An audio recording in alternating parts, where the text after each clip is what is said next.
Wednesday, July 12th on the Patriots Beat podcast here on CLNS Media Network. I'm Alex Barth. Thanks for tuning in. This week, we break down the defensive unit for the 2017 Patriots. A couple questions I want to get answered as we head into training camp about, 2 weeks away. We'll also take some questions from you guys, the listeners. I reached out on Twitter. Some of you responded. And I'll make sure you hear what you want to hear. All of that and more coming up on the Patriots Beat podcast, powered by CLNS Media. This is Larry H. Russell speaking on behalf of the network, thanking you once again for downloading the Patriots Beat podcast here on CLNS Radio, the leading online provider of audio-video coverage for New England professional sports. Download the free CLNS Radio mobile app for your iPhone or Android for immediate and convenient access to all the content available on the CLNS Radio YouTube channel, podcasting network, and CLNSradio.com. Now, on to another edition of Patriots Beat. Take it away, Harris. Thank you very much, Larry. Hello, everybody. It's Alex Barth on episode 202 of the Patriots Beat podcast. Yes, 202. That's Gino Capoletti, Doug Flutie of the Patriots Beat here on CLNS Media Network. My name is Alex Barth. This is my first time talking to you guys doing Patriot stuff, so I just wanted to say hello. Following up, Mike obviously did a great job last week breaking down special teams. So following that act, we will talk about defense, my personal favorite. Nothing like a 10-3 football game for me. In order to break this down, really, here's how I want to do it. We're going to answer 3 questions over the next half an hour, and hopefully by answering those 3 questions, we get you guys ready for training camp July 27th. The 3 things I want to look at with this defense are, first of all, how did it change in the offseason? What should we expect from training camp? What are we going to be zeroing in on when we're sitting on that hill in Foxborough with our roster in our hand in the sweltering heat? And then when we get to the regular season, look, this is going to be an offense-driven team. We all know that. But there's always a couple games on the schedule that you have circled as defensive games.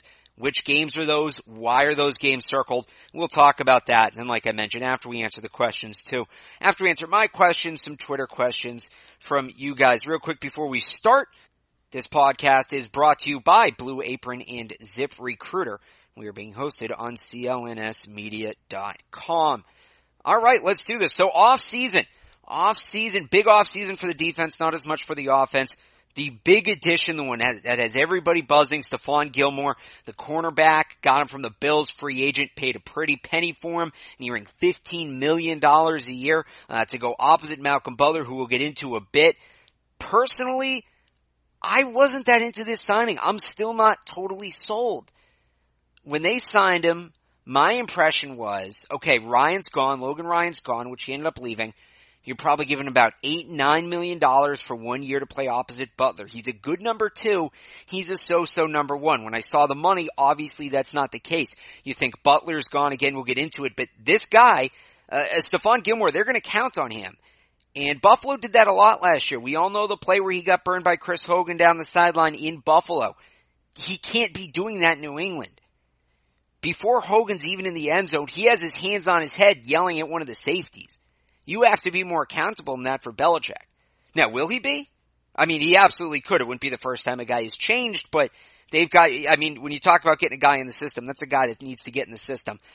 Fantastic player. We'll get into him more, obviously, as we go on throughout the show. He does fit a need for them in terms of a jump ball corner. I don't want to call him a deep ball corner because, again, he does have a tendency to get beat. He's a bump and run guy. But a jump ball guy, a guy who can, go up against a guy like Julio Jones. We saw what he did in the Super Bowl last year. That's not, and Malcolm Butler's a great corner. That's not Malcolm Butler's guy. Malcolm Butler needs to be on Mohamed Sanu in those games. So Stephon Gilmore, a good signing. Coney Ealy, another one. This I thought probably for the value, the best addition this offseason. They moved down, I think it was ultimately 7 spots. They swapped seconds and they got back a 6th. I believe was the trade. I know they ended up giving up a second, late second, moving early into the 3rd. But Ealy's a guy I've been a fan of since the last Super Bowl. Super Bowl 50. Burst on the scene, had that big game. I think if Carolina wins that game, he's in the MVP chase. He was after Peyton all night. Very Belichick guy. He's listed as a defensive tackle. I wouldn't be shocked if he lines up on the edge a little bit. a sneaky good pass rusher for his size, and the pass rush is going to be a focus point throughout the next 30 minutes, and he is the big pass rush addition for me. And what makes him so dangerous isn't just his skill, which he has, but like I said, you can line him up on 4 spots along the defensive line, and teams are going to have to pick him out on third downs. I don't think he'll be a 3-down player necessarily on defense, partially just because of the depth that they have and the choices they have, the personnel at that position. But Ely, I think, a great get. Another great get, you talk about value, David Harris, linebacker from the Jets, comes over in free agency. Jets wanted him to take a discount, didn't want to take a discount, comes to New England to win. This is a brilliant football player. This is a durable football player. He's missed one game, I think, in the last 7 years. It's one game in the last insane number of years. That I know for sure. He's smart. He's the perfect guy to play opposite Hightower because he is a true middle linebacker.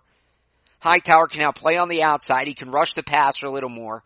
His pass rush statistics, his pass rush metrics are fantastic. I won't bore you by reading off numbers. You can Google it if you want, but makes Hightower a better player. That is most of what I like about the David Harris signing. It's less David Harris. He's a good football player, but by having a player with David Harris' skill set, it opens up Donta Hightower all over the field, which is going to be big. And, Harris is a good player too, and we know how thin they are at linebacker. Hightower a penchant to get hurt. I would expect Harris to start a couple games this year. I'm not counting on Hightower playing 16 games. If he does, fantastic, but I think they're planning on him maybe missing a couple. One other free agent, Lawrence Guy, another kind of a lesser Coney Ely, can move him along the defensive line, a free agent from Baltimore.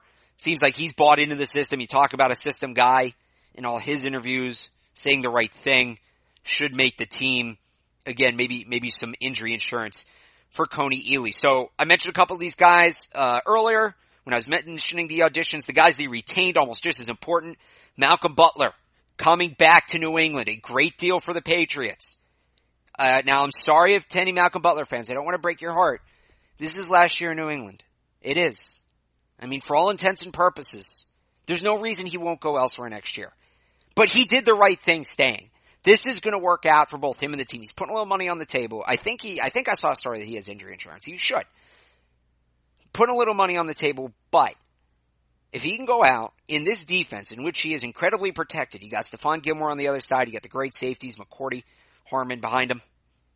Great, maybe not on Harmon, but you've got a good safety core behind you, a great pass rush. Protected in this defense, if he stays and can play like he played last year, we may be looking at the first $20 million a year corner, not guaranteed total, $20 million a year corner in the NFL. If Gilmore gets 15, you're going to have a big cap rise next season, a big cap increase is due. I could see a team getting stupid and offering him, $19.5, $20 million. But one more year on a guy that needs to have a big season, Belichick will take it. It's very similar to what Asante Samuel did a couple years ago. Stayed as an RFA for 1 year on a great defense, was protected, had a good season. There's no way to really see major flaws in his game, and he went and got paid by the Eagles. So similar for Malcolm Butler here. Gilmore is a nice piece, and we'll see next year if the Richard Sherman rumors pop back up, what they do in the draft, whatever. Malcolm Butler, big retention, even just for the 1 year. I talked about Donta Hightower, getting him back at a contract I think they really liked, didn't have the money out there he thought he was looking for. I was surprised. I thought he was going to Tennessee, going to play at home. They need a guy like that. I thought they'd give him a big contract, but I think the injury issues just caught up with him. Jerron Harmon's retained, so that's a big one.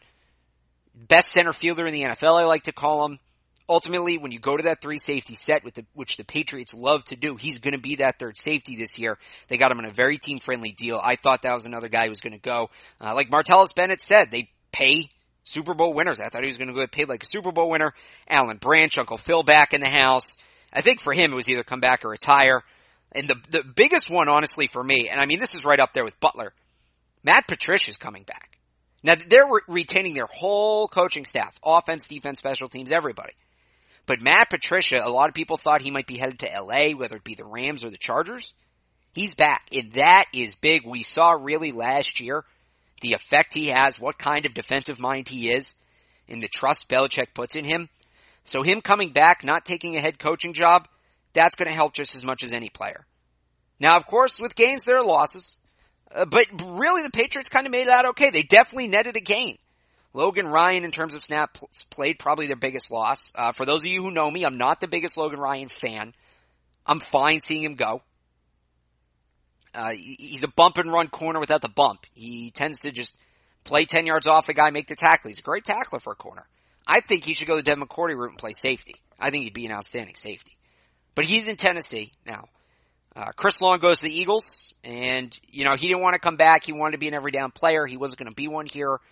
Gets a good contract. A lot of these guys wanted 1-year ring. Chris Long was a great Patriot. He made some huge plays. The strip against the Jets to win the regular season game. Of course, he drew the hold in the Super Bowl. I think that will be his lasting impression on New England. Patriots fans should be happy for him. He's in a good spot to succeed. But he is gone. He's been replaced. And Jabal Sheard as well, who kind of faltered at the end of last year. He signs with the Colts, so he gets in the middle of that mess. And other than that, negligible pieces. Those are really the only three guys that played significant minutes last year on defense. Again, this is just a defensive preview here on Patriots Beat. Really the only three defensive guys that are gone. So 3 more additions I want to talk about real quick here before we throw it to a break. And that's the draft. I thought the Patriots killed the draft. I had Derek Rivers going to them in February. He is such a perfect fit for this team. He can play the edge. Down a hand, standing up. Every year the Patriots kind of have that guy that is absent the first half of the season, and he gets like week 10 and all of a sudden they come in. Akeem Ayers is one of those guys. I think Rivers could be that guy. Harvey Lange's an interesting guy to watch, a UDFA from BYU. They paid him a lot of money. Again, linebacker is still kind of up in the air. David Harris maybe bumps him off the roster, but a guy to keep an eye on. Dietrich Wise Jr., defensive end from Arkansas, probably could have gone a little higher, had some injury issues. So those are the guys the Patriots are bringing in the fold. Now, how do those additions fit in? Where do the puzzle pieces all go? How does Belichick use his new toys? If you hang out for 30 seconds here, I'm going to tell you. You're listening to Patriots Beat, powered by CLNS Media. I'm Alex Barth. Keep it right here. Not all ingredients are created equal. Fresh, high-quality ingredients make a real difference in your food, so it's important to know where those ingredients come from. I know for me personally, having a pretty fast-paced lifestyle and always being on the go, it's sometimes hard for me to find time to get to the store and shop. And even when I can get there, sometimes, frankly, it's hard to afford those quality ingredients. But that's where Blue Apron comes in. For less than $10 per meal, Blue Apron delivers seasonal recipes along with pre-portioned ingredients to make delicious home-cooked meals. Blue Apron knows that when you cook with incredible ingredients, you make incredible meals, so they only set the highest quality standards for their community of artisanal suppliers, family-run farms, fisheries, and ranchers. So whether it's Japanese ramen noodles, wild-caught Alaskan salmon, or heirloom tomatoes, just to name a few, Blue Apron is simply bringing you the best. New recipes are created weekly, and they're not repeated within a single calendar year, so you're always getting something new and exciting. You can even customize your recipes for each week based on your preferences, and choose a delivery option that fits your needs. And the best part, each meal comes with step-by-step, easy-to-follow recipe cards and pre-portioned ingredients, and all can be prepared in 40 minutes or less. So check out this week's menu and get your first 3 meals for free with free shipping by going to blueapron.com/patriots. You will love how good it feels and tastes to create incredible home-cooked meals with Blue Apron, so don't wait. Again, that's blueapron.com/patriots to get your first 3 meals for free with free shipping. That's blueapron.com/patriots. Blue Apron, a better way to cook. Welcome back to Patriots Beat. I'm Alex Barth. You're listening on CLNS Media. Thank you for tuning in as we continue to break down the 2017 Patriots defense. And we move from the off-season to training camp. Love training camp. If you know what you're watching at a football practice, if you ever talk to a coach or a guy who's covered a team for a long time, pick their brains on how to watch a football practice. There is an art to it, and I sound like a football snob, and I kind of am, so it's fine. But I love training camp. I love watching these practices. If you know what you're looking for, you're going to learn a lot about the team. So let's talk about it a little bit. Let's talk about some of these position battles. I'm not going to waste your time on, what to watch from Donta Hightower, what to watch from Malcolm Butler. We know what these guys are going to do. Let's get into some nitty gritty. And some of these guys already talked about the rookies. Some of them I'm going to bring up for the first time. Let's go position by position. Let's start on the front. So the front's pretty set. You have Valentine, Brown, Branch in the middle. The rookies they bring in, Rivers, it was their top pick, his second round pick. I would call him a lock. The edge guys as well, Trey Flowers. But then you have some guys that were on the team last year that are going to be fighting for a spot. And personally, I'm looking at Geno Grissom and Woodrow Hamilton. Both got a lot of time in the preseason, a few snaps here and there in the regular season. These are guys that don't seem to have an identity to me. They're good football players, but for Belichick, I feel like he wants guys that have an identity. These guys don't really stand out as situational football players. They just do everything a little bit. And you're saying, oh, well, Belichick loves guys who can do a little bit of everything. Yes, but you still need to have a standout ability, a standout trait. Grissom and Hamilton, to me, are just roster bodies. Now, on another team, they're probably key cogs. But everything they can do kind of well, the Patriots have a guy who can do well. And that is where maybe Belichick moves on and says, all right, I've seen you for 2 or 3 years. Let me bring in somebody else who's maybe at the same ability level, but is a little younger and still has a chance to grow. So we'll start with Dietrich Wise Jr., his defensive end from Arkansas. I just talked about him before the break, 4th round pick. 6'5", 274, played hand down in college. He's kind of in between. If he loses 15 to 20 pounds, he could be a linebacker. He has the speed for it. If not, he's going to be a hand in the ground guy. He has some injury history is his big thing. And stop me, if there's a broken record. Defensive end, Arkansas Patriots taking the 4th round. Injury history, we're talking about Jake Beckett, who never really saw the field despite switching positions, twice? He went defensive end to tight end, and I think he went back to defensive end at the end before he got cut. But, Wise, from the tape I've seen, is a good player, very high motor. But he crumbles. I'm not sure if he has enough durability to make it in the NFL. And he could be one of these guys where, Belichick's going to try to slip him on IR. He's not going to make it to the practice squad. 4th round pick. Slip him on IR. Give him the year to get his body in shape. But with a good camp, with a 4th round pick grade, he could absolutely slip into a role. So, between those 3 guys, obviously the guys are already on the team. It's their job to lose. Wise probably has the most to win in camp as an edge guy. And they have a lot of edge guys. But with Wise, a good camp for him can go a long way. He probably has the most to gain and the most to lose. But he could also be one of these guys that, 2 days into camp, phantom injury, we don't see him again for a year. That was Trey Flowers a couple years ago. He had an okay start to camp. Absolutely killed it for a quarter in the preseason against Green Bay. Laid out Aaron Rodgers. Beautiful sack. And then he got hurt later in the game and we didn't see him for the year. And it worked out well. He got to develop his game kind of away from the spotlight. And I think he's going to have a huge year this year. I really do.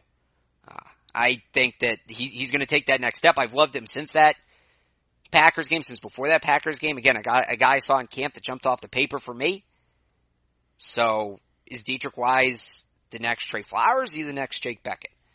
And those are 2 completely different things to throw out, but it's hot takes. It's July. We're not getting into the nitty gritty yet. One other guy on the D-line I'm watching is Josh Augusta. So an undrafted free agent from Missouri. Stands at 6'4". He's listed at 300. Now, if he's 300, Dustin Pedroia is 6'4". This is a big dude. His biggest strength, according to his NFL.com draft profile, is he's a mountainous man. And the story on him, he had a fascinating backstory, was a 280 pound wide receiver in high school. Went to college as a tight end to Missouri on a tight end scholarship. Got away from home. He was living on his own for the first time. And he discovered that he could eat whenever he wanted. Packed on about, 30, 40 pounds. Suddenly he's playing in the mid 300s, moves to the defensive line, plays well, but he keeps putting on weight. And the book around him at the draft was, if he could control his weight, he would have been, probably a day 2 draft pick. But teams really aren't confident in the fact he can control it. You can play at 350 if you really take care of yourself. You can play at 350. You can't play at 380. And I'm not saying he's 380 right now, but I think teams are worried about him eating himself into 380 before the season ends. But, discipline's the issue. No better place for him to be than New England. If he can cut some weight, get it down to about 325, 330, to go along with Malcolm Brown, Alan Branch, who's on a short deal, probably on his way out, Vincent Valentine, he could be a nice piece. So, with him, it's less the ability. Let's see if he's looking Pablo Sandoval like at the beginning of training camp. The linebackers, this is the position for me really the most. This is going to be the most interesting position on the defensive training camp. Because there are some names on here that are on the roster bubble that you know, and you know well. I mean, we'll start with the first two. Trevor Bates, I think outside looking in, undrafted free agent last year. Belichick likes him for special teams ability. And Harvey Lange, who I mentioned, an undrafted free agent from BYU. They paid him more than you normally pay UDFA. They like his mental makeup. He can play some fullback as well. Remember how much trouble they got a couple years ago when James Devlin got hurt. So to have a James Devlin backup on the roster could be big. But I think the addition of David Harris is going to put the nail in the coffin for him. So here's three guys now that you know. And I do not think all three of these guys make the team. Jonathan Freeney. We'll start Jonathan Freeney. 2 years ago was a big part of the defense. Played a lot when Hightower got hurt. Got hurt this past 2016 season in training camp. Was out for the year. Belichick loves him some Jonathan Freeney. I can't tell you why. I frankly don't think the guy's that good. I don't think he's a fit for their defense. He can't cover. He is intelligent, but going from the brain to the muscles, just something gets lost. And he looks out of place out there.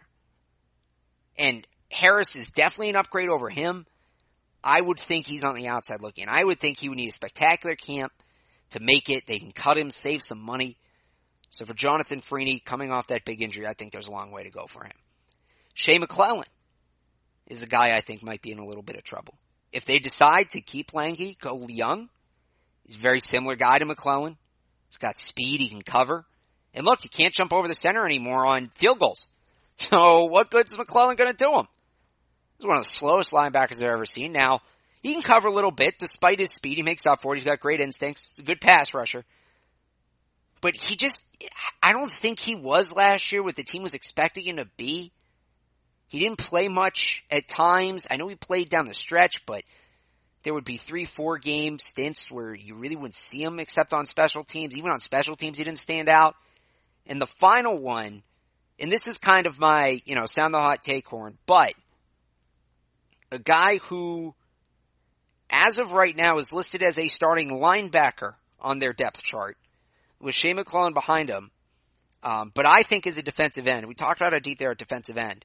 Is Rob Ninkovich. Now, if they cut Ninkovich before the season, they get $5 million back in cap. So right there, Belichick sees that. That gives him all the reason in the world to do it. He's into his 30s. He's coming off a season where he really wasn't himself. He had the shoulder injury, or what was it, pectoral injury last year. The PED suspension, which I know some people think it was Belichick getting him suspended instead of on the PUP, so he didn't count against the roster.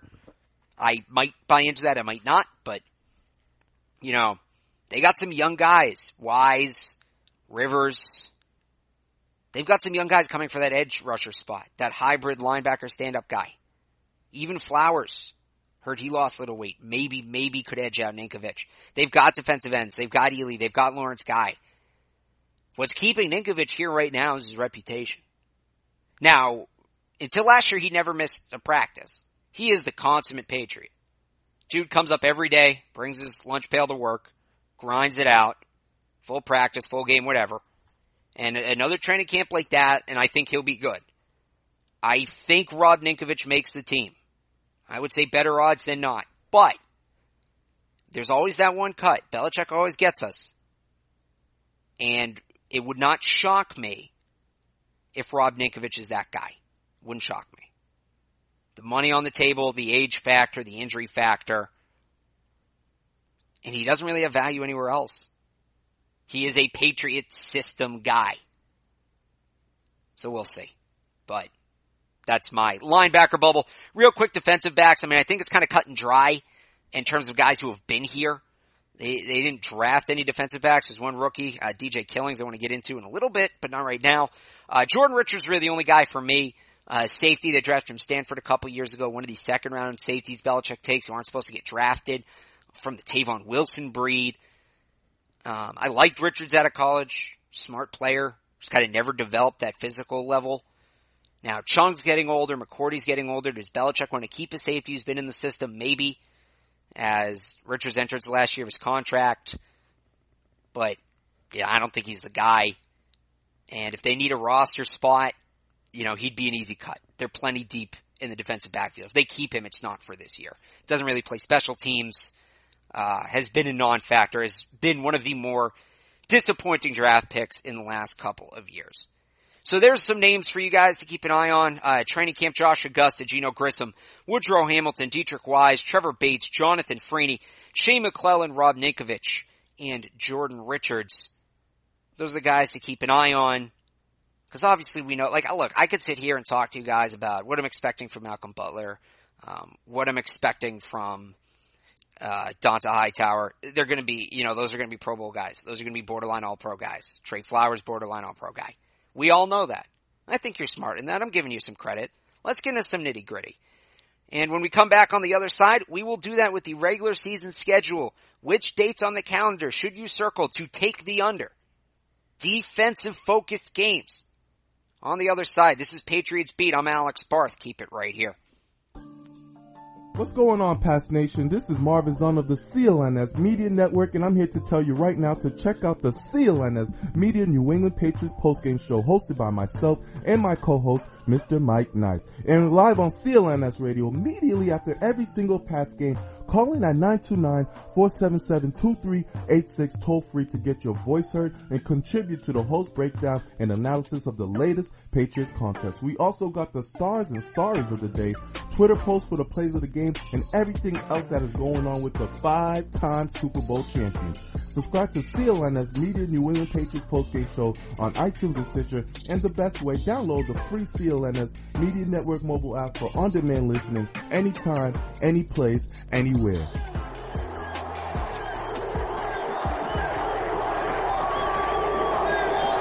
Welcome back to Patriots Beat, powered by CLNS Media. I'm Alex Barth. We're breaking down the 2017 Patriots defense. We just talked some training camp, some borderline roster guys, who to keep an eye on. Again, we're doing a little nitty gritty.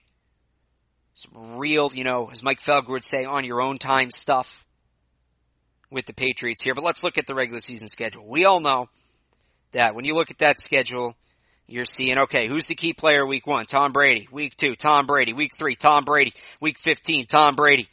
Divisional round of the playoffs, Tom Brady. But there are games that you look at and say, all right, we need the defense here more than we would need them another week. So which games on the schedule should you circle? Let's go through it. And the first one for me is week 2 at New Orleans. It's a Sunday game, September 17th. And we all know, it's New Orleans. It's Drew Brees. It's in the Superdome. You're going to need to contain them in that game. That is going to be a shootout. And I'll take Tom Brady in a shootout over any other quarterback.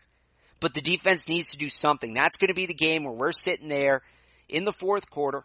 Patriots up, 4-7 points. Defense has been almost there, not quite all day. And we're just waiting for that turnover. And that's the game we're going to need. The center field pick from Deron Harmon, the big strip sack from Flowers, Hightower, whoever. Saints game is going to be a big game. I'm not saying they're going to necessarily have a great game in that. Because, come on, it's Drew Brees. But, big game for the defense. And hey, they don't have to defend Brandon Cooks. So that's pretty good. Next big defensive game for me. The biggest test, I think, for the defense this year comes a couple weeks later, same division on the road, a Thursday night game against the Tampa Bay Buccaneers. That is week 5. That's in Tampa. And first thing I always think, Thursday night game. The home team wins that game more often than say on a Sunday. The winning percentage for the home team is even higher on Thursdays than on Sundays. Advantage Tampa. They also have Mike Evans and Deshaun Jackson. Evans and Jackson. When I saw that, and I was actually just talking with somebody about this. Somebody was telling me Mike Evans could be a top 3 receiver this year. And if he is, it's because Deshaun Jackson's on the other side of the ball. Look, Deshaun Jackson was in kind of a mess in Washington. That team should have won 11 games last year. That team had a great offense. A fantastic offense. And it was just a mess. And then they let Deshaun Jackson go, which was probably for the best. They needed to kind of reset. But still one of the fastest, if not the fastest, receiver in football. can go up and get it with anybody else. And that's just a matchup nightmare. Look, you're going to have Eric Rowe with safety help over the top on one of those guys, ordinarily, whether it's Evans or it's Jackson. But you have to get another one of those guys too. I mean, you have two legit stud number one deep threat wide receivers with a rocket arm quarterback in Jameis Winston. If you can't tell, I'm very high on the Buccaneers this year. At least their offense. Adding Gilmore is big for that game. It gives you some size. I think you put him on Evans in that game a little bit slower, and you go Rowe with McCourty over the top on Jackson, and you put Butler in the slot on Adam Humphries. That's how I would line that up, a couple weeks out. Things can change. A couple weeks out, a couple months out. But that game, and again, that's week 5. That's a game I have circled as kind of an half for the Patriots. That we're going to learn a lot about the defense from that game. We are going to learn a lot about that. I cannot wait to come on the pregame show the next week, which will be against the Jets. So we'll have a lot of fun that week. Again, I'll be hosting a pregame show this year, hour before kickoff, clnsmedia.com. I cannot wait to come on the pregame show the week after the Bucs game and talk about how that went. Because if they can hold them to under 300 passing yards in that game, that's huge. That is huge, guys. Jackson and Evans, under 300 yards. I mean, that's the worst matchup in football. I don't care about Beckham and Marshall. Because they have Eli Manning throwing them the ball. And they're not as good. Beckham is probably better than either of the two guys in Tampa. But you add them together, give me Evans and Jackson over Beckham and Marshall any day. So that's going to be a fun one, the Tampa Bay one. Obviously, Atlanta's going to be a test. Super Bowl rematch. It's week 7, Sunday night. And kind of the same thing. Gabriel, Sanu, obviously Julio Jones. You got the 2 running backs as well. The running backs factored in that one. Although I wouldn't be surprised. You'll probably see Gilmore on Jones. Outside of that, same defense in the second half of that Super Bowl. I mean, that's going to be the pass rush's game to win. That one's going to be one up front. And then one more game I'm looking at. It's 2 games, but it's the same thought.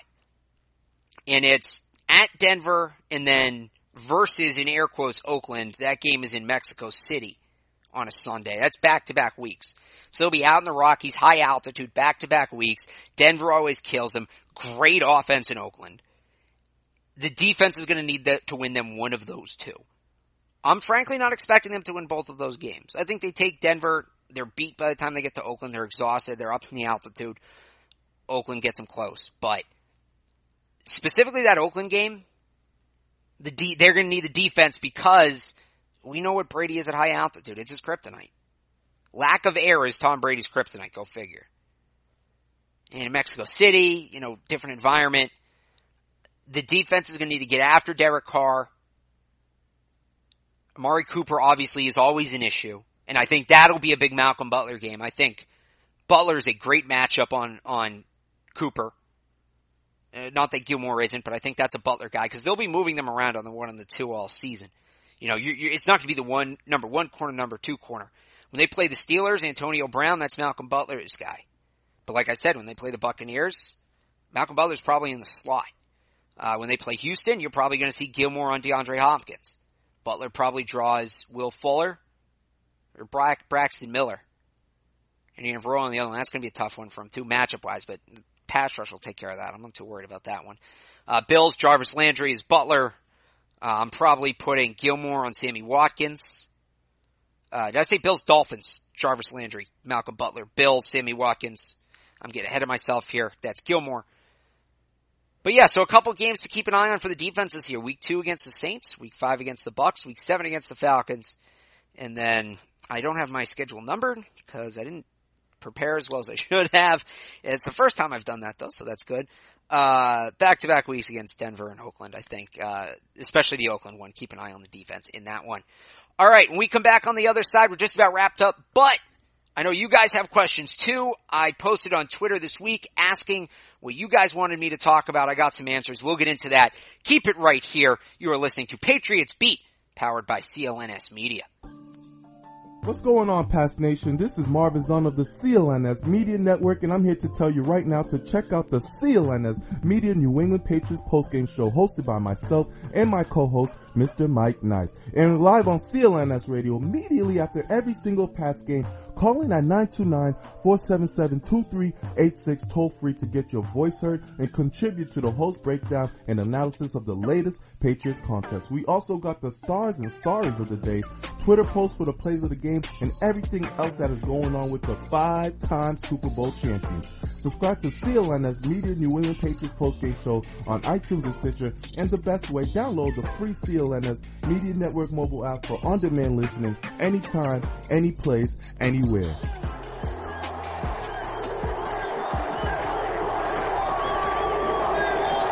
Welcome back to Patriots Beat, powered by CLNS Media. My name is Alex Barth. Thanks for giving us a listen. Make sure you follow us on all of the social medias. We are on Twitter at Patriots_Beat, at CLNS Media, on Facebook, facebook.com/CLNS Media, and of course on CLNSmedia.com. Speaking of social media, I reached out on Twitter this week. I wanted to see if you guys had any questions, you guys had anything you wanted me to talk about defense-wise. I kind of took some macro topics, so we'll get a little more specific here. Our first question from Twitter comes from Steve. Thanks for the question, Steve. He wants to know. Steve says, no matter how talented the Patriots defense is, they get contributions seemingly out of nowhere. What position and who can we expect these from? So, Steve, that's a great question. I'll start off with Derek Rivers. I kind of talked about it before. He's a rookie. He's going to need to work his way in. There's always that one guy, I think, like what I said earlier, is what Steve's talking about. You don't hear from him the first couple weeks, first half of the season. You get to like week 10, and all of a sudden he's an important part of the team, whether it be offense or defense. So I think that Derek Rivers is that guy that they're going to phase in throughout the year. And a guy I mentioned very briefly earlier, but I want to get into is DJ Killings. DJ Killings, undrafted corner from Iowa State. Not a lot has been said about him, but you look at the Patriots the last couple of years, undrafted corners, go back 2 years, Malcolm Butler, or 3 years, Malcolm Butler.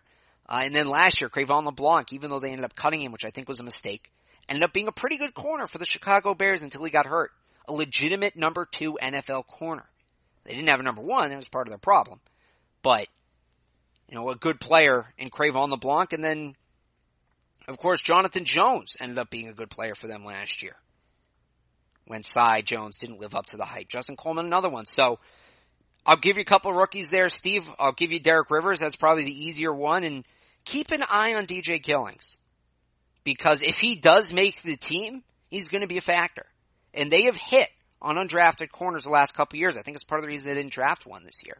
And they haven't. They feel like they can go and find those guys without using a draft pick. So, DJ Killings, Derek Rivers. Our next question comes from Reed. Reed wants to know. Reed says, what do we have to do to stop giving up 20-plus yard plays on third down? We seem to let them up every game. Well, Reed, you're kind of right. I'm going to expand on this, though, a little bit if you don't mind here. Let's just talk about the Patriots defense giving up big plays in general, not just third down. Big plays, which is their issue. When you play a bend-don't-break defense, you're conceding the little stuff because you're assuming you won't give up the big play. So when you do, it hurts that much more. There were 2 games. So when I saw this question, there were 2 games that popped into my mind. So the Seattle game that they lost, it was a Sunday night at Gillette. And, of course, Super Bowl, Falcons game, the first half. And what killed them in those games, and I started being, secondary sucks, we need to fix secondary. It's the pass rush that gets them. When the pass rush is stagnant with this team, because it's a bend don't break, and the defensive backs are protecting against the short stuff, the wide receivers can run around all day, and the quarterback will find them. So what do they need to do to stop giving up big plays? Especially on third down, Reed? What do they need to do? They need to get that pass rush going, pin those ears back and go. And their pass rush is better than it was last year. They added Ely, which is huge. No reason Alan Brandt should be rushing on third down. Even Malcolm Brown, Vincent Valentine. They're okay for defensive tackles at pass rushing. This is a defensive tackle-sized defensive end in Coney Ely, who's going to get at the quarterback. Trey Flowers, another year of experience. He's going to be better. I talked about being able to play Donta Hightower off the ball, off the edge. He can rush more. That's going to make a difference. Derek Rivers. Their pass rush is improved. And I'm not saying they're not going to give up any big plays this year. 3rd and 20 might still be tough every once in a while. Look, it's a long season. But, what do they need to do to avoid giving up the big play? Work on that pass rush, and they did it. I think less big plays this year. That being said, I want to throw one caveat on that. They do have a more big play opponent schedule this year. I mean, NFC South, Saints, Buccaneers, Panthers, and Falcons. Those are all big play teams. Oakland's a big play team. Steelers with Le'Veon Bell, Antonio Brown. I mean, they have some big play teams on their schedule. So it'll be interesting. But they definitely have focused on, okay, well, if we're going to play a bend, don't break, if we're going to be that way, if we're going to scheme our secondary the way we do, we need a better pass rush. We need guys who are going to get to the quarterback in 3 seconds, not 5, who aren't going to let Russell Wilson get outside of the pocket and get all the way to the sideline and find Doug Baldwin wide open. And they have, I mean, look, they don't have Von Miller, they don't have Khalil Mack. Could Trey Flowers be that guy? Not this year, but he's going to be good. Could Derek Rivers be that guy? Certainly not this year, probably not next year either, but he's going to be a factor. Cody Ealy's going to be good. We saw him in the Super Bowl against Denver. I mean, that's who he is. You watch the tape, that's who he is. He didn't disappear because of ability. Carolina stopped playing him because he wasn't a scheme fit. It didn't work with Kuechly, and that defense revolves around Kuechly. Kind of like when the Browns let Sheard go. Scheme fit. He came here, he was great for like a year and a half. But all you need is a year, and you get the 6 rings, so. Yeah, should be better off against the big play. One more question. This is actually texted in from Pat. He doesn't have Twitter, but knew I was doing this, and I love this question from Pat. Pat says, is there any one guy who can get too emotional or too heated and screw up locker room chemistry? Now, Pat, it's a Belichick team, so I'm going to say no, but. Screw up the locker room chemistry, get heated, that part's a no. Now, are there guys I'm worried about mentality-wise? Absolutely. Absolutely. One of them, this probably isn't the biggest one, but one of them is Donta Hightower. Didn't get as much money as he wanted. Look, he's won 2 national championships, 2 Super Bowls. The guy loves winning. He's a Nick Saban product. He's an Alabama product. But, I mean, how much motivation can he have? Like, what more does he have to do? He's done everything. He's seen it all. I think he'll come out guns blazing, but the one for me is Malcolm Butler. And I talked about this at the top of the show. Yes, he needs a big year to get paid, but at the same time, is there some resentment towards the Patriots for not extending him, not allowing him to go to New Orleans, not even giving him a raise off the RSA contract, or FA contract, pardon me? Is he going to say, you know what? I'm not going to bust my ass. I'm not going to risk getting hurt when I got a big payday on the line in 9 months. What's his mindset going to be? That's the one, and I, personally, from everything I've heard about him, from the interviews I've seen, the way he acts, no, the dude's a competitor. He's a team player. He's going to come out, give 100%. He's going to be a key part of this defense this year. But it's not unrealistic to wonder. It's not unrealistic to say, you know, what does he owe the Patriots at this point? Why would he go all out when if he gets hurt, it's going to cost him, like I said, I think possibly $20 million a year. So it will be interesting to see his mentality, and that's one of those things watching training camp. Is he kind of standing off to the side? Is he one of the first ones back into the locker room? Or is he working? Because Gilmore's going to work a lot. One more point, actually, just to go back to the deep play thing with Gilmore. A lot of people are saying he's going to solve their deep play issues. Go back and watch the game that the Patriots played the Bills last year. Watch him get burned by Chris Hogan. He's a bump and run corner. He's a big at the line corner. His Twitter handle is bump and run Gilmore for a reason. Not a deep play corner. He gets lost. He gets beat. He's got to keep guys in front of him. And that's why they need Malcolm Butler. Malcolm Butler's the opposite. He's not an at the line corner. He can keep up with guys down the field. So they need both of these guys. And next year when Butler leaves, it's not good enough to just have Gilmore. You need a replacement. There's no other top 2 corner on this team right now.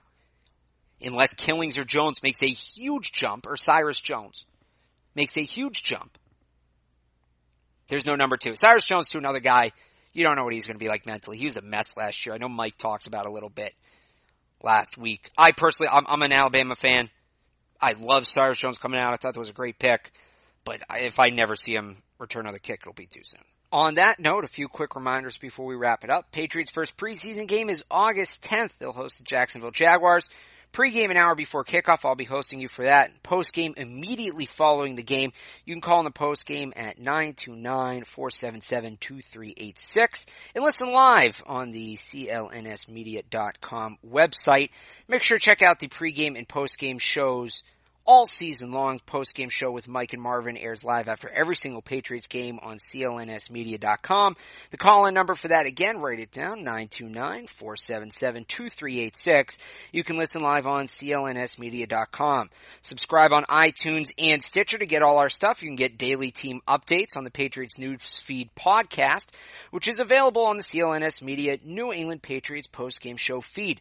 Available again on iTunes and Stitcher, and on the CLNS Media mobile app. A couple thank yous here before we finally sign off. Sponsors, first and foremost, Blue Apron and ZipRecruiter. Patriots content manager Michael Longi, CLNS Media executive producer Larry H. Russell, and the founder of the network, Nick Gelso. I want to thank all of you for tuning in and listening. Make sure to come back next week. Mike will break down the offense for the Patriots. That's going to be a fun one. Until then, this is Alex Barth, and this has been the Patriots Beat Podcast, powered by CLNS Media.